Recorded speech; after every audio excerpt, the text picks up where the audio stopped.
So Allah ನಮಗೆಲ್ಲವನ್ನು ಕೊಟ್ಟಿದ್ದಾನೆ. ಆದ್ದರಿಂದ ನನ್ನ ಪ್ರೀತಿಯ ಸಹೋದರರೇ, ನಮಗೆಲ್ಲರಿಗೂ ಜವಾಬ್ದಾರಿ ಇದೆ, ಪ್ರತಿಯೊಬ್ಬರಿಗೂ ಹೊಣೆಗಾರಿಕೆ ಇದೆ, ಪ್ರತಿಯೊಬ್ಬರಿಗೂ ಜವಾಬ್ದಾರಿ ಇದೆ ಮತ್ತು ನಿಮ್ಮೆಲ್ಲರ ಜವಾಬ್ದಾರಿಯನ್ನು ಪ್ರಶ್ನಿಸಲಾಗುವುದು. 2 ಅಕ್ಷರ ಕಲಿತ ಅನೇಕ ರಾಜಪ್ಪರಿಗೆ ಶಾಲೆ ಕಟ್ಟಬೇಕು ಅಂತ ಇದೆಯಾ? ಇದೆ. ಡಿಗ್ರಿ ಮಾಡಿದ ನಾವೇ ಶಾಲೆ ಕಟ್ಟಲಿಲ್ಲ, ಮಾಸ್ಟರ್ಸ್ ಮಾಡಿದ ನಾವೇ ಶಾಲೆ ಕಟ್ಟಲಿಲ್ಲ, ಮತ್ತೆ ಯಾಕೆ ಮಾಡಬೇಕು? ಆಜಬ್ಬರ ಪುಸ್ತಕ ಬರೆದವರು ನಾವು, ಆಜಬ್ಬರ ಪುಸ್ತಕ ಬರೆದವರು ನಾವು, ಆಜಬ್ಬರ ಪದ್ಮಶ್ರೀಯ ಬಿತ್ತನ್ನು ಹಾಕಿದವರು ನಾವು. ಅಲ್ಹಮ್ದುಲಿಲ್ಲಾ, ಅದು ಮೊಳಕೆ ಹೊಡೆದು ಮರವಾಗಿದೆ. ಕೇಳಲಿಕ್ಕೆ ತುಂಬಾ ಸಂತೋಷ ಆಗುತ್ತೆ ಸರ್. ಒಂದೊಂದು ಪ್ರತಿಭೆಯ ಹಿಂದೆ ನಾವು ನೋಡಿ, ಇವತ್ತು ನಮ್ಮ ನಾಳೆ ಒಕ್ಕೂಟದಲ್ಲಿ ಬಹಳಷ್ಟು ಪ್ರತಿಭೆಗಳನ್ನು ಗುರುತಿಸ್ತಕ್ಕಂಥ ಕೆಲಸ ಆಗ್ತಾ ಇದೆ. ನೋಡಿ, ಜಗತ್ತಿನ ಓರ್ವ ಶ್ರೇಷ್ಠ ವಿಜ್ಞಾನಿ ಸರ್ ಸಿ.ವಿ. ರಾಮನ್, ಗೊತ್ತಲ್ಲ? Sir C V. Raman, quality of a leader. Sir C.V. Raman, after retirement, he started in Bangalore. He started one institution, C.V. Raman Research Institute. Sir C.V. Raman Research Institute ಗೆ ಏನು 3 ಜೂನಿಯರ್ ಸೈಂಟಿಸ್ಟ್ಗಳು ಬೇಕು. ಆಡ್ ಹಾಕಿದ್ರು, ವಾಂಟೆಡ್ ಜೂನಿಯರ್ ಸೈಂಟಿಸ್ಟ್. ಬಹಳಷ್ಟು ಮಂದಿ application ಹಾಕಿದ್ರು. ಯಾಕೆ? ಕೆಲಸಕ್ಕೆಲ್ಲ. At least C V. Raman Nobel ಪ್ರಶಸ್ತಿ ಪಡ್ಕೊಂಡಂತ ಸಿ.ವಿ. ರಾಮನ್ ಒಂದ್ಸಲ ನೋಡಬಹುದು ಅಂತೇಳಿ ಹಾಗೆ ಇಂಟರ್ವ್ಯೂ ಎಲ್ಲ ಆಯ್ತು. 5 ಮಂದಿಯನ್ನು ಸೆಲೆಕ್ಟ್ ಮಾಡಿದ್ರು. ಆ 5 ಮಂದಿಯನ್ನು ಕೊನೆಗೆ ಸೆಲೆಕ್ಟ್ ಮಾಡಿ ಅದರಲ್ಲಿ 3 ಫೈನಲ್ ಮಾಡಿದ್ರು. ಎಲ್ಲ ಇಂಟರ್ವ್ಯೂ ಪ್ರೋಸೆಸ್ ಮುಗಿಯಿತು. ಮರುದಿನ ನೋಡುವಾಗ ಒಬ್ಬ ಹುಡುಗ ವರಾಂಡದಲ್ಲಿದ್ದಾನೆ, ಒಬ್ಬರು ತಿರುಗ್ತಾ ಇದ್ದಾನೆ. ಸಿ.ವಿ. ರಾಮನ್ ಕಣ್ಣಿಗೆ ಬಿತ್ತು. ಸಿ.ವಿ. ರಾಮನ್ ಹೋಗಿ ಕೇಳಿದ್ರು, ಏನಪ್ಪಾ ನಿಮ್ಮ ಕೈಯಲ್ಲಿ ಒಂದು ಕಲ್ಲು ಕೊಟ್ಟು ಎಷ್ಟು ದೂರ ಹೋಗ್ಬೋದು? ಒಂದು 100 ಮೀಟರ್ ದೂರ ಎಸೆಯಬಹುದು. ನಾನು ಎಸೆದ ಕಲ್ಲು 100 ಮೀಟರ್ ದೂರ ಎಸೆಯಬಹುದು. ಒಂದು ಪಿಸ್ತೂಲಿಯನ್ನು ಬಿಟ್ಟ ಗುಂಡು ಒಂದು 10 ಕಿಲೋಮೀಟರ್ ದೂರ ಹೋಗ್ಬೋದು. ಅಷ್ಟೇ, ಅದರ ರೇಂಜ್ ಅಷ್ಟೇ. ನಮ್ಮ ಕೈಗೆ ಇರುವ ರೇಂಜ್ ಅಷ್ಟೇ, ಬರೀ 100 ಮೀಟರ್. ಒಂದು ಪಿಸ್ತೂಲಿಗೆ 10 ಕಿಲೋಮೀಟರ್. ಅದೇ ಒಂದು ಮಿಸೈಲ್ ಬಿಟ್ಟ ಗುಂಡು 1000 ಕಿಲೋಮೀಟರ್ ದೂರ ಹೋಗಬಹುದು. ಅದೇ ನೀವು ಹಸಿದವನಿಗೆ ಕೊಟ್ಟ ರೊಟ್ಟಿಯ ತುಂಡು, ಅದರ ರೇಂಜ್ ಎಷ್ಟು? ಒಬ್ಬ ಹಸಿದಿದ್ದಾನೆ, ಒಬ್ಬ ಹಸಿದಿದ್ದಾನೆ, ಅವನಿಗೆ ಪಾಪ ನನಗೆ ಹಸಿವು ತಡೀಲಿಕ್ಕಾಗಲ್ಲ, ಅವನಿಗೆ ನೀವು ಒಂದು ತುಂಡು ರೊಟ್ಟಿ ಕೊಡ್ತೀರಿ ಅಷ್ಟೇ. ಆ ರೊಟ್ಟಿಯ ತುಂಡಿನ ರೇಂಜ್ ಅದು ನಿಮ್ಮನ್ನು ಎಲ್ಲಿಗೆ ಮುಟ್ಟಿಸಬಹುದು ಅಂತ ಕೇಳಿದ್ರೆ ನಿಮ್ಮನ್ನು ಸ್ವರ್ಗದ ಬಾಗಿಲಿಗೆ ಮುಟ್ಟಿಸಬಹುದು ಅಷ್ಟೇ. ಹಸಿದವನಿಗೆ ಕೊಟ್ಟ ರೊಟ್ಟಿಯ ತುಂಡು ಅದರ ರೇಂಜ್ ಎಷ್ಟು? ಸ್ವರ್ಗದ ಬಾಗಿಲು, ಇನ್ಶಾ ಅಲ್ಲಾಹ್. ಅದರಿಂದ ನನ್ನ ಇಷ್ಟೊಂದು ಬ್ಯೂಟಿಫುಲ್ ಆದಂತಹ ಒಂದು ಅವಕಾಶವನ್ನು ಕೊಟ್ಟಿದ್ದೀರಿ. ಬಹಳ ಸದೇಕ ಚಿತ್ತದಿಂದ ಎಲ್ಲರೂ ಆಲಿಸಿದ್ದೀರಿ. ಆದ್ರಿಂದ ನಾನು ನನಗಾಗಿ ಪ್ರಾರ್ಥನೆ ಮಾಡಿದರೆ ಅದು ಇಬಾದತ್. ನಾನು ನನಗಾಗಿ ಪ್ರಾರ್ಥನೆ ಮಾಡಿದರೆ ಅದು ಇಬಾದತ್. ನಾನು ಬೇರೆಯವರಿಗೆ ಪ್ರಾರ್ಥನೆ ಮಾಡಿದರೆ ಅದು ಕಿದ್ಮತ್ ಅಲ್ಲ. ಅಲ್ಲಾಹನೇ ನನಗೆ ಅದು ಕೊಡು, ಇದು ಕೊಡು, ಅದು ಕೊಡು, ಇದು ಕೊಡು, ಅದು ಇಬಾದತ್. ಅಲ್ಲಾಹನೇ ನಮ್ಮ ಬರ್ಕರ್ ಸಾಹೇಬರಿಗೆ ಅಲ್ಲಾಹನೇ ಆಯುಷ್ಯ ಕೊಡು, ಆರೋಗ್ಯ ಕೊಡು, ಬರ್ಕತ್ತು ಕೊಡು, ಉಲ್ಲಾಸ ಕೊಡು ಅಂತ ಹೇಳಿದ್ರೆ ಅದು ಕಿದ್ಮತ್. ಒಬ್ಬ ರೋಗಿಗೆ ಹತ್ರ ಹೋಗಿ ರೋಗಿಗೆ ಅಲ್ಲಾಹನೇ ಶಿಫ ಕೊಡು, ಅದು ಕಿದ್ಮತ್. ನಾನು ನನಗಾಗಿ ಪ್ರಾರ್ಥಿಸಿದರೆ ಇಬಾದತ್, ನಾನು ಬೇರೆಯವರಿಗಾಗಿ ಪ್ರಾರ್ಥಿಸಿದರೆ ಕಿದ್ಮತ್. ಇಬಾದತ್ ಸೆ ಜನ್ನತ್ ಮಿಲ್ತಾ ಹೈ, ಕಿದ್ಮತ್ ಸೆ ಖುದಾ ಮಿಲ್ತಾ ಹೈ. ಇಬಾದತ್ತಿನಿಂದ ನಮಗೆ ಜನ್ನತ್ ಸಿಗಬಹುದು, ಆದರೆ ಕಿದ್ಮತ್ನಿಂದ ನಮಗೆ ಅಲ್ಲಾಹನನ್ನೇ ನೋಡಬಹುದು, ಅಲ್ಲಾಹನು ಸಿಗುತ್ತಾನೆ. ಆದ್ದರಿಂದ ನನ್ನ ಪ್ರೀತಿಯ ಸಹೋದರರೇ, ನನ್ನನ್ನು we have to dedicate ourselves. We have to dedicate. ನಮ್ಮನ್ನು ನಾವು ಡೆಡಿಕೇಟ್ ಮಾಡುವ, ಅರ್ಪಣೆ ಮಾಡುವ. ನಮ್ಮ ಸಂಪತ್ತಿನ ಒಂದು ಭಾಗ, ಸಮಯದ ಒಂದು ಭಾಗ, ಟ್ಯಾಲೆಂಟಿನ ಒಂದು ಭಾಗ, ಮತ್ತೆ ನಮ್ಮ ಪ್ರತಿಯೊಂದು ಅಲ್ಲಾಹ್ ಕೊಟ್ಟ ಏನೆಲ್ಲ ಕೊಟ್ಟಿದ್ದಾನೆ ಅದರ ಒಂದು ಭಾಗ ಈ ಒಂದು ಸಮಾಜ. ಕೊನೆಯದಾಗಿ ಹೇಳ್ತಾ ಇದ್ದೀನಿ, ಇನ್ನೊಬ್ರು ಹೇಳಬಾರ್ದು MIT-ಯಲ್ಲಿ ಮೀನು ಮಾರುವವರು ಅಂತ ಇನ್ನೊಂದ್ಸಲ ನಮ್ಮನ್ನು ಹೇಳಬಾರ್ದು. ನಾವು ಫ್ಲೈಟ್ ಅಲ್ಲಿ ಬರುವವರಾಗಬೇಕು, ರಾಕೆಟ್ ಅಲ್ಲಿ ಹೋಗುವವರಾಗಬೇಕು, ನಾವು ನಾಸಾಕ್ ಹೋಗುವವರಾಗಬೇಕು, ಇಸ್ರೋದಲ್ಲಿ ಇರುವವರಾಗಬೇಕು, IIS ಅಲ್ಲಿ ಇರುವವರಾಗಬೇಕು, IAS ಗಳಾಗಬೇಕು, ಜಡ್ಜಿಗಳಾಗಬೇಕು, ಆಲಿಮ್ಗಳಾಗಬೇಕು, ಆಫೀಸ್ಗಳಾಗಬೇಕು. ರಬ್ಬನ ಆತಿನಾ ಫಿದ್ ದುನಿಯಾ ಹಸನ ವ ಫಿಲ್ ಆಖಿರತಿ ಹಸನತಂ ವ ಕಿನಾ ಅಜಾಬನ್ನಾರ್. ಅಲ್ಲಾಹನೇ ನನ್ನನ್ನು ಇಹದಲ್ಲಿ ನಮ್ಮ ಸಮುದಾಯವನ್ನು ಇಹದಲ್ಲಿ ವಿಜಯಗೊಳಿಸು. ನಮ್ಮ ಮಕ್ಕಳಿಗೆ ಹೋದಲ್ಲೆಲ್ಲ ಸಲ್ಯೂಟ್, ಗೌರವ, ಸನ್ಮಾನ, ಪ್ರಶಸ್ತಿ, ಬಿರುದುಗಳು ಸಿಗುವಂತೆ ಮಾಡು. ಹಾಗೆ ನಮ್ಮ ಮಕ್ಕಳು ಮತ್ತು ನಮಗೆ ನಾಳೆ ಆಖಿರತ್ನಲ್ಲಿ ವಿಜಯಗೊಳಿಸು. ಜನ್ನಾತುಲ್ ಫಿರ್ದೌಸ್ ಅಲ್ಲಿ ನಮ್ಮನ್ನೆಲ್ಲರನ್ನು ಒಗ್ಗೂಡಿಸು. ಆಖಿರ ದವಾನ ಅಲ್ಹಮ್ದುಲಿಲ್ಲಾಹಿ ರಬ್ಬಿಲ್ ಆಲಮೀನ್. ಅಸ್ಸಲಾಮು ಅಲೈಕುಂ. ನಮ್ಮ ನಾಡ ಒಕ್ಕೂಟದ ಜಿಲ್ಲಾಧ್ಯಕ್ಷರಾಗಿರ್ತಕ್ಕಂತಹ ಅಧ್ಯಕ್ಷ ಶಾಬಂದರಿ ಅವರಿಗೆ ಒಂದೆರಡು ಮಾತನ್ನು ಹೇಳಬೇಕಾಗಿ ಕೇಳಿಕೊಂಡಿದ್ದೇವೆ. अस्सलाम वालेकुम रहमतुल्लाहि व बरकातहू। उडुपी जिला अध्यक्ष मुस्तफा भाई और पूरे उडुपी जिला के पदाधिकारी और मेंबर्स, बहुत खुशी हुई आज हमारे डिस्ट्रिक्ट कोर्ट की जिला मीटिंग के साथ हमारे को मेरे अखाड़ा बोल ओके ನಮ್ಮ ಹೈಕಳಿ ನಮ್ಮ ಹುಸೇನ್ ಸಾಹೇಬ್ ನಮಗೆ ಕರೆದ್ರು ಇವತ್ತು ಬನ್ನಿ ನೀವು ನಮ್ಮ ಮೀಟಿಂಗ್ ನೋಡಿ ನಿಮ್ಗೆ ಒಳ್ಳೆ ಮತ್ತೆ ನಮ್ಮ ಮುಂದೆ ಪ್ರೋಗ್ರಾಮ್ ಅಂತ ನಿಮ್ಗೆ ಒಳ್ಳೆ ನಾವು ಕೂಡ 4 ಜನಕ್ಕೆ ಕರ್ಕೊಂಡು ಬಂದಿದ್ದೀವಿ ಅಂತೆ ನಮ್ಮ ಭಟ್ಕಳದಲ್ಲಿ ನಮ್ಮ ಜಿಲ್ಲೆಯಲ್ಲಿ ನಾವು ಪ್ರವಾಸ ಹೊಂಟಿವಿ ಜಸ್ಟ್ 29, 30, 1, 2 4 ದಿವಸ ನಾವು ಫಿಕ್ಸ್ ಮಾಡಿದ್ದೀವಿ ಈಗ ನಮ್ಮ ಜಿಲ್ಲಾ ಉಡುಪಿ ಒಕ್ಕೂಟದ ಇವತ್ತೇ ನಮ್ಮ ಪ್ರೋಗ್ರಾಮ್ ಮತ್ತೆ ನಿಮ್ಮ ಆಕ್ಟಿವಿಟೀಸ್ ನೋಡಿ ಮತ್ತೆ ಟೆನ್ಷನ್ ಜಾಸ್ತಿ ಆಯ್ತು ನಮಗೆ ಇಷ್ಟು ಪ್ರೋಗ್ರಾಮ್ ಮಾಡಿ ನಾವು ಹೆಂಗೆ ಮಾಡಬೇಕು ಮುಂದೆ ಹೆಂಗೆ ಹೋಗ್ಬೇಕಂತ ಇವತ್ತು ಮತ್ತೆ ಸ್ವಲ್ಪ ಟೆನ್ಷನ್ ಜಾಸ್ತಿ ಆಗಿದೆ ಇನ್ಶಾಲ್ಲಾ ಅಲ್ಲಾ ತರ ದುವಾ ಮಾಡುವ ಎಲ್ಲ ಟೆನ್ಷನ್ ನಮ್ದು ಕೂಲ್ ಆಗುವ ನಾವೆಲ್ಲ ಕೂಡಲೇ ನಾವು ಖಿದ್ಮತ್ ಮಾಡ್ಲಿಕ್ಕೆ ಬಂದಿದ್ವಿ ನಾವು ಸೇವೆ ಮಾಡ್ಲಿಕ್ಕೆ ಬಂದಿದ್ವಿ ಅವಾಗ ನಮ್ಮ ಇವರು ನಮ್ಮ ರಫೀಕ್ ಭಾई ಹೇಳಿದ್ರು सेवे करना हमारे लिए इबादत है और उसमें हमारे पाठ और हमारे मौलाना बोलते हैं कुरान में जो हमारा फर्ज जो नमाज ज़कात और जो हज करते हैं उसके बाद जो इबादत है सेवे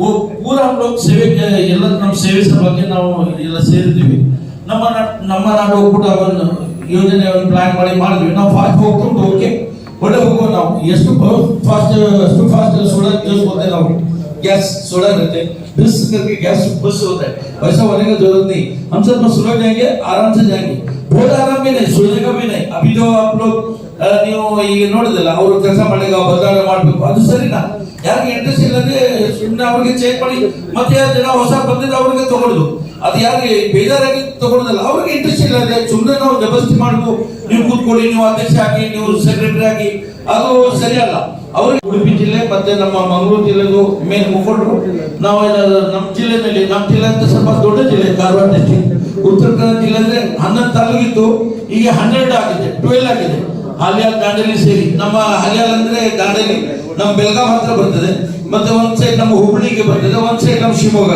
ದೊಡ್ಡ ಜಿಲ್ಲೆ ಉಂಟು ಇನ್ಶಾಲ್ಲಾ ಅಲ್ಲಾ ತರ ದುವಾ ಮಾಡಿ ನಾವು ಪೂರ್ತಿ ಜಿಲ್ಲೆ ಹೋಗಿ ಪ್ರತಿ ತಾಲೂಕಿನಲ್ಲಿ ಹೋಗಿ ಒಂದ ನಮ್ಮ ಸ್ವಲ್ಪ ಚರ್ಚೆ ಮಾಡಿ ನಮ್ಮ ನಾಡು ಒಕ್ಕೂಟದ ಬಗ್ಗೆ ನಾವು ಏನೇನು ನಮ್ಮ ಪ್ರೋಗ್ರಾಮ್ ಉಂಟು ನಾವು ಹೇಳಿದ್ವಿ ಮತ್ತೆ ಅವರ ಹತ್ರ ಸ್ವಲ್ಪ ಮಾತು ಕೇಳಬೇಕಾಗ್ತದೆ ಕೊನೆಗೆ ನಮ್ಗೆ ಹೋಗ್ಬೇಕಾದ್ರೆ ನಮ್ಮ ಒಂದು ಕಮಿಟಿ ರಚನೆ ಮಾಡಿ ಮುಂದೆ ಹೋಗ್ಬೇಕು ಇಲ್ಲ ಕಮಿಟಿ ಮಾಡಲಿಲ್ಲ ಅಂದ್ರೆ ನಮ್ಮ ಟೂರ್ ವೇಸ್ಟ್ ಆಗ್ತದೆ ಅಲ್ಲಿ ನಾವು ಕಮಿಟಿ ರಚನೆ ಮಾಡಿ ಅಧ್ಯಕ್ಷ ಉಪಾಧ್ಯಕ್ಷ ಇಬ್ಬರಿಗೆ ನೇಮಕ ಮಾಡಿ ಮುಂದೆ ನೆಕ್ಸ್ಟ್ ನಾವು ಈಗ ಶಿಕ್ಷೆ ಆಗಿದೆ ನಾವು ಸಿದ್ದಾಪುರ ಹೋಗ್ತೀವಿ ಸಿದ್ದಾಪುರ ಮುನ್ಗೋಡು ಉಂಟು ಮತ್ತೆ ಹಲಿಯಾಲ್ ಉಂಟು ದಾಂಡೇಲಿ ಮತ್ತೆ ಕಾರವಾರ ಅಂಕೋಲ ಕುಮಟ ಭಟ್ಕಲ್ ಎಲ್ಲ ಜಿಲ್ಲೆ ನಮ್ಮ ಪ್ರತಿ ತಾಲೂಕು ಹೋಗಿ 4 ದಿವಸದಲ್ಲಿ ಇನ್ಶಾಲ್ಲಾ ಇಡೀ ಜಿಲ್ಲೆ ನಾವು ಟೂರ್ ಮಾಡಿ ಇನ್ಶಾಲ್ಲಾ ನಮ್ಮ ಕಮಿಟಿ ನಮ್ಮ ಉತ್ತರ ಕನ್ನಡ ಜಿಲ್ಲೆ ನಮ್ಮ ನಾಡು ಒಕ್ಕೂಟ ಆಗ್ತದೆ ಯಾಕೆ ಇದೂ ಬೇಕು ನಮ್ಗೆ ನಮ್ಮ ಜಿಲ್ಲೆಯಲ್ಲಿ ಮುಸಲ್ಮಾನ್ ಜನ ಒಕ್ಕೂಟ ಆಗ್ಬೇಕು ಅದು ನಮ್ಮ ಮೇನ್ ಉದ್ದೇಶ ಯಾಕಂದ್ರೆ ನಮ್ಮ ಜಿಲ್ಲೆಯಲ್ಲಿ ಸ್ವಲ್ಪ ಪ್ರಾಬ್ಲಮ್ ಉಂಟು ಸ್ವಲ್ಪ ಅದೆಲ್ಲ ಒಬ್ಬನಿಗೆ ಮತ್ತೆ ಹೇಳೋದು ಬೇಡ ಇನ್ಶಾಲ್ಲಾ ನೀವು ದುವಾ ಮಾಡಿ ಇದರ ಹೆಸರಿನಲ್ಲಿ ಹೋಗಿ ಮುಂದೆ ನಮ್ಮ ಜಿಲ್ಲೆ ಒಂದು ಒಕ್ಕೂಟ ಆಗಿದ್ರೆ ಉಡುಪಿ ಜಿಲ್ಲಾ ಒಂದು ಒಕ್ಕೂಟ ಮತ್ತೆ ನಮ್ಮ ನಾಡು ಒಕ್ಕೂಟ ಮಂಗಳೂರು ಜಿಲ್ಲೆ ಇದು 3 ಜಿಲ್ಲೆ ನಮ್ಮ ಕೋಸ್ಟ ಜಿಲ್ಲೆ ಒಂದಾಗಿದ್ರೆ ಇನ್ಶಾಲ್ಲಾ ಮುಂದೆ ಭಾರಿ ನಮ್ಮ ಕೆಲಸ ಉಂಟು ನಮ್ಮ ಸಮಾಜದ ಕೆಲಸ ಉಂಟು ನಮ್ಮ ಡಿಪಾರ್ಟ್ಮೆಂಟ್ ಕೆಲಸ ಉಂಟು ಅದೆಲ್ಲ ಮುಂದೆ ಮತ್ತೆ ಮಾತಾಡುವ ಎಲ್ಲ ಒಂದೇ ಸತಿ ಮಾತಾಡ್ಬೇಕು ಕೊಟ್ಟು ನಮ್ಮ ಜಿಲ್ಲೆ ಫಸ್ಟ್ ಹೀಗೆ ನಮ್ಮ ನಾಡು ಒಕ್ಕೂಟ ಉಡುಪಿ ಜಿಲ್ಲಾ ಆಗಲಿ ಅಥವಾ ಉಡುಪಿ ಜಿಲ್ಲಾ ಮುಸ್ಲಿಂ ಒಕ್ಕೂಟ ಅಲ್ಹಮ್ದುಲಿಲ್ಲಾ ಒಳ್ಳೆ ಕೆಲಸ ಮಾಡ್ತಾ ಉಂಟು ನಾವೆಲ್ಲ ಒಳ್ಳೆ ಮೇಲೆ ಒಳ್ಳೆ ಹೋಗುವ ಈಗ ನಾವು ಸಂವಿಧಾನ ಬಗ್ಗೆ ನೋಡಿದ್ವಿ ದಸ್ತೂರ್ ಉಸ್ಕೆ ಅಷ್ಟು ಬೇಕಂದ್ರೆ 2 ನಿಮಿಷ ಕೊಡೋದು ನೀವು ಅಭಿಪ್ರಾಯ ಕೊಡೋದು ಅದು ಸರಿ ಅಲ್ಲ ನೀವು ಹೋಗಿ ಮನೆ ಹೋಗಿ ಆನಂದದಲ್ಲಿ ನೀವು ವಿಚಾರ ಮಾಡಿ ಏನೇನು ತದ್ದಬಳ ಮಾಡಬೇಕು ಏನು ಹಾಕಬೇಕು ಏನು ತೆಗಿಬೇಕು ನೀವು ನಿಮ್ಮ ಅಧಿಕಾರಿ ನಿಮ್ಮ ಜಿಲ್ಲಾಧ್ಯಕ್ಷರಿಗೆ ಎಲ್ಲ ಕಾಂಟ್ಯಾಕ್ಟ್ ಮಾಡಿ ಯಾಕಂದ್ರೆ ಒಂದ್ಸಲ ನಾವು ಸಂವಿಧಾನ ನಮ್ಮ ದಸ್ತೂರ್ ನಮ್ಮ ಆಗಿದ್ರೆ ಪರ್ಮನೆಂಟ್ ಅದನ್ನ ಮತ್ತೆ ಚೇಂಜ್ ಮಾಡ್ಬೇಕಾದ್ರೆ ಮತ್ತೆ 2-3 ವರ್ಷ ಹೋಗ್ಬೇಕು ಮಾಡೋದು ಮುಂಚೆ ನಾವು ಸ್ವಲ್ಪ ವಿಚಾರ ಮಾಡಿ ನಾವು ಅದಕ್ಕೆ ಎಕ್ಸ್ಪರ್ಟ್ ಉಂಟು ಅದಕ್ಕೆಲ್ಲ ಅವರು ನಮ್ಮ ಇವರು ಹಿರಿಯವರು ಮಾಡಿದ್ದಾರೆ ಅದಕ್ಕೆ ಏನೇನು ಮಾಡಬೇಕು ನಾವು ಕೂತ್ಕೊಡಿ ಯಾಕೆ ನಮ್ಮಂತೆಲ್ಲ ನಮ್ಮ दस्तूर ಅಂದ್ರೆ बहुत इंपॉर्टेंट है इसके लिए सोच समझ के आराम से उसको बैठ के करना चाहिए एकदम गड़बड़ी गाय करने की जरूरत नहीं है तो हमारे को दूसरी भी बात हमारी बात सामने आई ನಮ್ಮ ನಾಡು ಕೂಡ दस्तूर है क्या ದಸ್ತೂರ್ ಉಂಟು ಇವತ್ತೆಲ್ಲ ನಾಳೆ ಮಾಡಬಹುದಲ್ಲ ಹೊಸ ಆಗ್ತಾ ಉಂಟು ಇವತ್ತೆಲ್ಲ ನಾಳೆ ಆಗ್ಬಹುದು ಅಷ್ಟು ಗಡ್ಬಡಿ ಮಾಡೋದು ಬೇಡ ನಾವು ಸ್ವಲ್ಪ निदानಕ್ಕೆ हम लोग बैठ के उसके सोच समझ के एक बार दस्तूर होने के बाद उसको हटाने नहीं सकते बहुत मुश्किल है इसलिए करने से पहले 2-4 बार अच्छे एक्सपर्ट को बता करके क्या डालना क्या नहीं डालना आपकी राय है तो आप डिस्ट्रिक्ट कमेटी में दे सकते हैं इंशाल्लाह और मैं ज्यादा बात नहीं करूंगा इंशाल्लाह आपके साथ हम जरूर साथ में रहेंगे और आगे हम लोग हमारा काफिला भी उत्तर कन्नड़ जिला हम लोग जा रहे हैं आप सबके पास मेरी दुआ की दरखास्त है कि अच्छे काम के लिए आगे बढ़ेंगे इंशाल्लाह अल्लाह का भी हमको सपोर्ट मिलेगा और आपकी सबकी दुआ के साथ इंशाल्लाह हम आगे बढ़ेंगे बस आपकी आज की मीटिंग देख के बहुत खुशी हुई आप उडुपी जिले बहुत एक्टिव है इंशाल्लाह हम भी दुआ करते हैं हमारा भी जिला इंशाल्लाह आगे ऐसा हम काम करेगा बहुत सारे काम बहुत सारे हमारे प्रोग्राम हमारे दिमाग में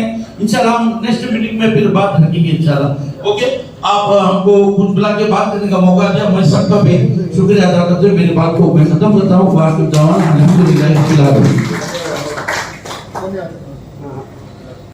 ಅನುಭವಿಸಲಿಕ್ಕಿದೆ ಅಂತ ನಾನು ಈ ಸಂದರ್ಭದಲ್ಲಿ ಹೇಳಲಿಕ್ಕೆ ಸಾಕ್ಷಿ ಸಮೇತ ಹೇಳಲಿಕ್ಕೆ ಬಯಸ್ತೇನೆ. ನಮ್ಮಲ್ಲಿ ಒಂದು ಉತ್ತರ ಹೇಳ್ಬೋದು. ಉದಾಹರಣೆಗೆ ನಾನು ರಿಗ್ಗಲ್ಲಿ ಒಂದು ರಿಗ್ ಕಂಪನಿಯಲ್ಲಿ ಕೆಲಸ ಮಾಡುವ, ರಿಗ್ಗಲ್ಲಿ ಗಡ್ಡ ಇಡಲಿಕ್ಕಿಲ್ಲ. ರಿಗ್ಗಲ್ಲಿ ನಮ್ಗಳಿಗೆ ಗೊತ್ತಿರ್ಬೋದು, ರಿಗ್ಗಲ್ಲಿ ಇದ್ದವರಿಗೆ ಗಡ್ಡ ಇಡಲಿಕ್ಕಿಲ್ಲ. ನಾನು ಗಡ್ಡ ಇಟ್ಟಿದ್ದೇನೆ. ಅಲ್ಲಿ ಕ್ಯಾಪ್ ಹಾಕ್ಲಿಕ್ಕಿಲ್ಲ, ಅದು ನಾನು ಇಡ್ತೇನೆ. ಯಾಕೆ ಗೊತ್ತಾ, ನನ್ನ ಇಮಾನ್ ಅಷ್ಟು ಕಂಟ್ರೋಲ್ ಮಾಡಬೇಕಾಗ್ತದೆ, ಅದರ ಹಿಂದೆ ಮೆಹನತ್ ಮಾಡಬೇಕಾಗ್ತದೆ. ಅವನಿಗೆ ಪ್ರೇರಣೆ ನೀಡುವಂತ ಶಕ್ತಿಗಳು ಹಿಂದೆ ಇದ್ರೆ ಅವು ಸರ್ಕಾರಿ ಉದ್ಯೋಗದಲ್ಲಿ ಇದ್ದುಕೊಂಡು ಒಬ್ಬ ಮಸೀದಿಯಲ್ಲಿ ಇಮಾಮ್ ಇಲ್ಲ ಸಮಯದಲ್ಲಿ ಜುಮ್ಮಾ ಓದಿಸುವನು ಅದು ಕೂಡ ಆಗಲಿಕ್ಕೆ ಸಾಧ್ಯ ಇದೆ. ಆದರೆ ಅವರ ಹಿಂದೆ ನಾವು ಪ್ರಯತ್ನ ಮಾಡದೇ ಇರುವ ಕಾರಣ ನಮ್ಮಲ್ಲಿ ಈ ಒಂದು ಪ್ರಶ್ನೆ ಉತ್ತರ ಈ ರೀತಿ ನಕಾರಾತ್ಮಕವಾಗಿ ಬರ್ತದೆ. ಶ್ರಮಿಸಬೇಕು. ನಾನು ಉತ್ತರ ಹೇಳಿದಕ್ಕೆ ನಾನು, ಯಾಕಂದ್ರೆ ನಮ್ಮ ಐಡೆಂಟಿಟಿ ಕೇವಲ ಒಂದು ಕೆಲಸಕ್ಕೆ ಸೀಮಿತ ಆಗಿರಬಾರ್ದು. ಉದಾಹರಣೆಗೆ ಹೇಳೋದಾದ್ರೆ, ನಾನೊಬ್ಬ ಮುಸ್ಲಿಂ ಅಂತ ಹೇಳಿದ ಕೂಡಲೇ ಅವನು ಟೊಪ್ಪಿ ಇಟ್ಟರೆ ಮಾತ್ರ ಮುಸ್ಲಿಂ ಅಂತ ಎಲ್ಲರೂ ಹೇಳೋದು. ಯಾರು ಕೂಡ ಉದಾಹರಣೆಗೆ ನನಗೆ ಹೇಳ್ಬೋದು ಮುಸ್ಲಿಂ ಅಂತ, ಇತರರಿಗೆ ಹೇಳಿ ಸಾಧ್ಯನಾ? ನಾವು ಪೇಟೆಯಲ್ಲಿ ಯಾರು ಸಿಕ್ಕಿದ್ರೆ ಸಾಧ್ಯನಾ? ಇಲ್ಲ. ಯಾಕೆ ನಾವು ಇಡ್ತಾ ಇಲ್ಲ? ನನ್ನ ತಂದೆ ನನ್ನ ಗಡ್ಡ ಇಡ್ತಾ ಇಲ್ಲ, ನನ್ನ ಹಿರಿಯರು ಗಡ್ಡ ಇಡ್ತಾ ಇಲ್ಲ ಅಂತ ನಾವು ಕೂಡ ಇಡ್ತಾ ಇಲ್ಲ. ಆದ್ರೆ ಇದು ಸುನ್ನತ್ ಆಗಿದೆ. ನಮ್ಮ ಎಲ್ಲ ಸುನ್ನತ್ ನಾವು ಮಲಗುವಾಗ ಹೋಗ್ತದೆ, ಆದ್ರೆ ಇದು ಮಾತ್ರ ಸುನ್ನತ್ ನಮ್ಮ ಮೈಯತ್ತಲ್ಲಿ ಕೂಡ ಸುನ್ನತ್ ಇರ್ತದೆ. ನಾನು ಗಡ್ಡ ಅಂತ ಹೇಳೋದು ವಿಷಯ ಅಲ್ಲ, ಉದಾಹರಣೆ ಹೇಳಿದ್ರು ಸರ್. ಹೀಗಾಗಿ ಮುಂದಿನ ಪ್ರಶ್ನೆ ಕೇಳ್ತೇನೆ. ನಮ್ಮ ಊರಲ್ಲಿ ಎಷ್ಟು ಗಂಡಸರು ಇದ್ದಾರೆ ಅಂತ ಯಾರ್ಯಾರು ಕೇಳೋದು ಗೊತ್ತಿದೆಯಾ? ಇಲ್ಲ. ಎಷ್ಟು ಹೆಂಗಸರು ಇದ್ದಾರೆ? ಎಷ್ಟು ಹೆಣ್ಣು ಮಕ್ಕಳು ಪ್ರಾಯ ಆಗಿದೆ, ಅವರಿಗೆ ಮದುವೆ ಆಗ್ಲಿಕ್ಕೆ ಅವಕಾಶ ಇಲ್ಲ, ಯಾಕಂದ್ರೆ ಆರ್ಥಿಕ ಸಮಸ್ಯೆ ಇದೆ. 40-50 ವರ್ಷದ ಹೆಣ್ಣು ಮಕ್ಕಳು ಇದ್ದಾರೆ, ಅವರಿಗೆ ಮದುವೆ ಆಗಿಲ್ಲ. ಯಾಕೆ ಗೊತ್ತಾ? ಇದೇ ನಮ್ಮ ಊರಲ್ಲಿ ನಾವು ಹುಡುಕಾಡಬಹುದು. ನಾವು ಹುಡುಕಾಡಿದ್ರೆ ಎಷ್ಟೋ ಹೆಣ್ಣು ಮಕ್ಕಳು ಮನೆಯಲ್ಲಿದ್ದಾರೆ. ಯಾಕೆ? ಅದರ ಬಗ್ಗೆ ನಾವು ಮಾಹಿತಿ ಇಲ್ಲ. ಯಾಕಂದ್ರೆ ಮಾಹಿತಿ ಇದ್ರೆ ನಾವು ವ್ಯವಸ್ಥೆ ಮಾಡ್ಲಿಕ್ಕೆ ಪದಾಧಿಕಾರಿಗಳಿಗೆ, ಸಮಿತಿ ಸದಸ್ಯರಿಗೆ ಹಾಗೂ ಮಸೀದಿಗಳ ಆಡಳಿತ ಮಂಡಳಿಗಳಿಗೆ ಒಕ್ಕೂಟದ ವತಿಯಿಂದ ಕಾರ್ಯಾಗಾರ ನಡೆಸಲಾಯಿತು. ದಿನಾಂಕ 16 ಅಕ್ಟೋಬರ್ 2021 ಶನಿವಾರದಿಂದ ಹೆಬ್ರಿ ಘಟಕದ ಬೆಳ್ವೆ, ಅಜೇಕಾರ್, ಎಣ್ಣೆಹೊಳೆ, ಮುನಿಯಾಲು, ಹೈಕಾಡಿ, ಶಿರ್ಲಾಲ್, ಪುತ್ತಿಗೆ ಹಾಗೂ ಪೆರಡೂರು ಮಸೀದಿಗಳ ಆವರಣಗಳಲ್ಲಿ ನಿರಂತರವಾಗಿ 15 ದಿನ ಆಯುಷ್ಮಾನ್ ಕಾರ್ಡ್ ಹಾಗೂ ವಿದ್ಯಾರ್ಥಿ ವೇತನ ಶಿಬಿರ ನಡೆಸಲಾಯಿತು. ಈ ಶಿಬಿರಗಳಲ್ಲಿ 716 ಆಯುಷ್ಮಾನ್ ಕಾರ್ಡ್ ಹಾಗೂ 412 ವಿದ್ಯಾರ್ಥಿ ವೇತನ ಮಾಡಿಕೊಡಲಾಯಿತು. ಅಲ್ಹಮ್ದುಲಿಲ್ಲಾಹ್. ಬೈಂದೂರು ತಾಲೂಕು ಘಟಕ, ನಮ್ಮನಾಡ ಒಕ್ಕೂಟ ಬೈಂದೂರು ತಾಲೂಕು ಘಟಕದ ವತಿಯಿಂದ ಮದ್ರಸಾ ಮಿಫ್ತಾಹುಲ್ ಉಲೂಮ್ ಶಿರೂರಿನ ಸಭಾಂಗಣದಲ್ಲಿ ಬೈಂದೂರು ತಾಲೂಕು ಅಧ್ಯಕ್ಷರಾದ ಅಬ್ದುಲ್ ಸಮಿ ಹಳಗೇರಿಯವರ ಅಧ್ಯಕ್ಷತೆಯಲ್ಲಿ ನಾಹುದಾ ವೆಲ್ಫೇರ್ ಅಸೋಸಿಯೇಷನ್ ಶಿರೂರು ಇವರ ಸಹಯೋಗದೊಂದಿಗೆ ವಿದ್ಯಾರ್ಥಿಗಳಿಗೆ ಸನ್ಮಾನ ಹಾಗೂ ವೃತ್ತಿ ಮಾರ್ಗದರ್ಶನ ಕಾರ್ಯಕ್ರಮ ನಡೆಯಿತು. ಈ ಕಾರ್ಯಕ್ರಮದಲ್ಲಿ ಬೈಂದೂರು ತಾಲೂಕಿನ ಪಿಯುಸಿ ಹಾಗೂ ಎಸ್ಎಸ್ಎಲ್ಸಿ ಪರೀಕ್ಷೆಯಲ್ಲಿ ಗರಿಷ್ಠ ಅಂಕ ಪಡೆದ 19 ವಿದ್ಯಾರ್ಥಿಗಳನ್ನು ಸನ್ಮಾನಿಸಲಾಯಿತು. ಅವರ ಹೆಸರು ಮತ್ತು ಪರ್ಸೆಂಟೇಜ್ ಮಾರ್ಕ್ಸ್ ಕೊಡಲಾಗಿದೆ. ಅದೇ ರೀತಿ ದಿನಾಂಕ 10 ಅಕ್ಟೋಬರ್ ಆದಿತ್ಯವಾರ ನಮ್ಮನಾಡ ಒಕ್ಕೂಟ ಬೈಂದೂರು ತಾಲೂಕು ಘಟಕದ ವತಿಯಿಂದ ಹಳಗೇರಿಯ ಜಾಮಿಯಾ ಮಸೀದಿಯಲ್ಲಿ ಸತತ 2ನೇ ವರ್ಷ ವಿದ್ಯಾರ್ಥಿ ವೇತನ ಶಿಬಿರ ನಡೆಸಲಾಯಿತು. ದಿನಾಂಕ 14 ಅಕ್ಟೋಬರ್ ಗುರುವಾರ ನಮ್ಮನಾಡ ಒಕ್ಕೂಟದ ಪದಾಧಿಕಾರಿಗಳು ಬೈಂದೂರು ತಾಲೂಕು ಘಟಕದ ಅಧ್ಯಕ್ಷರಾದ ಅಬ್ದುಲ್ ಸಮಿ ಹಳಗೇರಿಯವರ ನೇತೃತ್ವದಲ್ಲಿ ಬೈಂದೂರು ತಾಲೂಕಿನ ಸಮಸ್ತ ಮಸೀದಿಗಳ ಆಡಳಿತ ಮಂಡಳಿಯನ್ನು ಭೇಟಿ ಮಾಡಿ ನಮ್ಮನಾಡ ಒಕ್ಕೂಟದ ಧ್ಯೇಯೋದ್ದೇಶದ ಬಗ್ಗೆ ತಿಳಿಸಿದರು ಮತ್ತು ಈವರೆಗೆ ನಡೆದ ಕಾರ್ಯಕ್ರಮಗಳನ್ನು ಸವಿಸ್ತಾರವಾಗಿ ವಿವರಿಸಿದರು ಹಾಗೂ ಮುಂದಿನ ಕಾರ್ಯಕ್ರಮಗಳಾದ ಆಯುಷ್ಮಾನ್ ಕಾರ್ಡ್ ಶಿಬಿರ, ಮೈನಾರಿಟಿ ಸ್ಕಾಲರ್ಶಿಪ್, ಕೆರಿಯರ್ ಗೈಡೆನ್ಸ್ ಮತ್ತು ಡಾಟಾ ಸಂಗ್ರಹಣೆ ಬಗ್ಗೆ ತಿಳಿಸಿದರು.